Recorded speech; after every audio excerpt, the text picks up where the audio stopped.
So you want to buy an E30. Bet you do. Let's get into it. The E30 was built between 1982 and 1994. The 93 and 94 were only convertible models. It was already the E36 and coupe and sedan from 92. The E30 came in two configurations. One is the 318 with an inline 4-cylinder, and this one is the 325 with the inline 6-cylinder. It came in coupe, sedan, and also in convertible, which this one is. There's several things these cars are known for. One is oil leaks. You can get oil leaks from a lot of places on these motors, including into the E36 and E46. The other thing worth noting is that the cooling system, which is right here, is plastic, and they can get brittle over time and explode if it gets too hot. The other thing worth noting is that the vacuum lines can also get brittle and crack. Much like the one over here is, I can see, is already brittle and cracked on this one and needs to be replaced. This car has had the valve cover done, the spark plugs done, cooling flush, radiator. So it has had some maintenance, as well as water pump, timing belt. This car has also had the distributor done, the wires done, and it's very important that you service the timing belt on these. These are very, very easy to do. As well as the vacuum hoses, the intake tube can also get brittle and crack over heat cycles.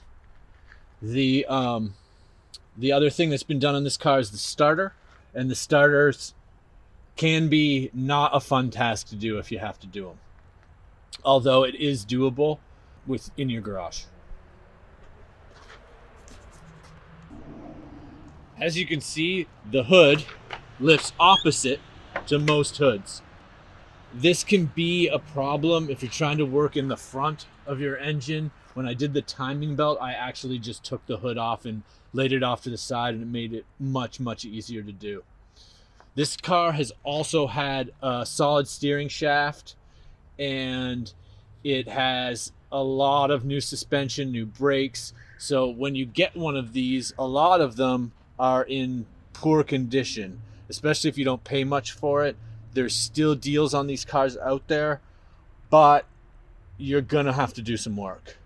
That said, this is a great chassis to learn how to work on cars. It's very simple, it's very easy, and you can do most things by yourself in a garage, in a driveway, and it's fairly doable.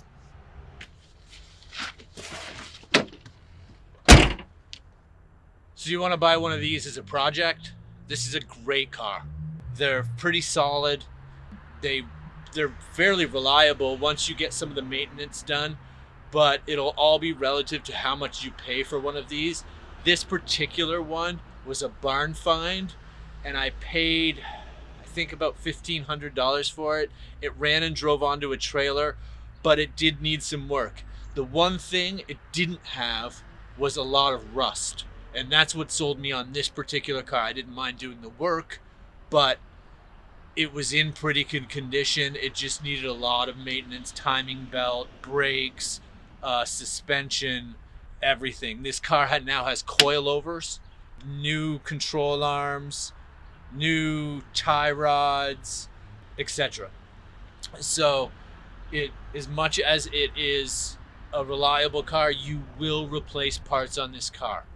It also has a new fuel pump, new fuel filter, all for reliability. So be ready for those types of things. There was a couple different types of E30s. One was an airbag E30, and the earlier models had no airbags. Now, this one still has the steering wheel airbag, which is actually I'm gonna take away because I just don't believe that they will deploy properly in a 35-year-old airbags. I could replace them, but probably I'm just going to delete it and put in a different wheel, one of the non-airbag wheels anyway. The electronics on this car in particular are pretty good. Everything actually works after 35 years, but again, it's all relative on how much you pay. Find one that stuff works. As you can see, one of the front seats is gone. It is being, I've started to reupholster some of these seats. See here that this seat's pretty shot, which can be pricey. The seat covers aren't too bad, and there's a couple companies that do pretty well with just buying covers that you can just put on yourself. It's not easy, but it can be done. Most E30s, and again, it's all relative to what you pay, but any E30 like this that was, $1,000, $2,000, $3,000 will probably have some interior issues as they're 35 years old now, or more. So be ready for that. The other thing you're going to want to do is, when you buy one of these, is check for rust. These cars can be full of rust, especially if they sat outside for a long time on grass, gravel, kind of soaking up the moisture. The subframes can be pretty bad, as well as the frame rails and the rockers. It can be pretty rusty, so be sure you check the car you want to buy for rust. Another thing to look at is the trim pieces. And you can see just a touch of rust right here that needs to be, so this needs to be taken off and that needs to be taken care of. These trim pieces look pretty good as far as the clips go, but as you'll see on the other side, the clips are broken and the trim hangs off, so it's something else you need to look for. So as you can see on this side, this trim piece, the clips are broken or the trim's broken inside, and that needs to be fixed. Pretty minor. That's something you can do yourself, but it will need to be taken care of. All right, the next thing we're going to look at is the bumpers. There's a few different bumper configurations. The early model had what was called a diving board bumper, and they came out quite a bit further. They're less desirable as far as looks go. This is a late model bumper, being that this car is a 90. And then there are the real late models had the plastic bumper, and they may be only Euro. I can't remember. Someone tell me in the comments if the Euros were the only one with the plastic bumper, or the super late models had it in like 91 or 92. But anyway, this is the shallower bumper, which personally I like better. But I'm pretty sure they make them so you can change them out these days. And here's what the back bumper looks like. Again, the early models had a bigger rear bumper, but just depends on the style you like. The trunks are small, but it's big enough for a spare. Carry some detailing stuff with you. It's not bad. On these cars, the third brake light can leak and can get water in the trunk. It can start the rusting process, and that's why a lot of trunks are rusted out, because it leaks, water leaks into the trunk. Overall, this is an iconic car, regardless of coupe, sedan.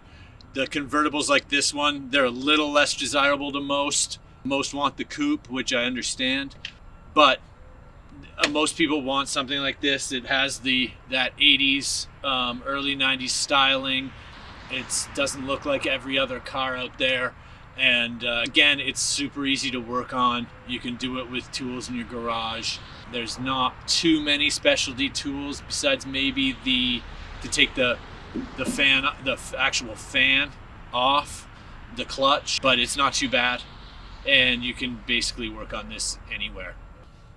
When it comes to diagnosing, it's not an OBD2 car, so you won't be able to read the codes as easily. It's an OBD1 car, which you can get codes from it, but they'll be much more rudimentary.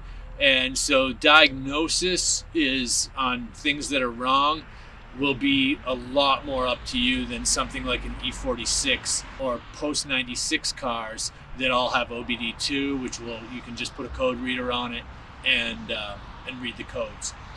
Being that the car's simple, I don't think it's too hard to diagnose problems. Anyway, that's the E30, and go out and get yourself one if you're thinking about it. They're great cars. They're super stylish. There's a lot you can do with these cars. You can keep them stock. In fact, a lot of people like to keep them stock, especially if you're trying to resell it at some point.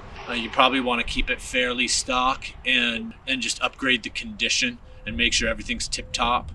This one happens to be lowered on coilovers, a bit wider than stock wheels. I still kept the Style 5 type wheels because I just think they look good, but it is lowered. I'm not really planning to sell this car anytime soon, so I'm not too worried about that. You can put it on air. I think some of the air ride E30s look absolutely incredible, but it depends on your style. And so whatever your style is, there's something for everybody with these cars. And they're sporty and they handle well, and they're not too fast, but they got enough get up and go. But even if you want more power, you can always put a turbo on the M20, make sure the engine's healthy, but that's not super costly. For a couple grand, you could definitely turbo this motor and get a few more horsepower and make it a little more powerful. You can swap an LS into it. There's plenty of literature out there on pretty much how to do anything on these cars. Don't be shy and do what you like, not what somebody else likes. It's your car, it's your build. Enjoy it, and have a great day, guys.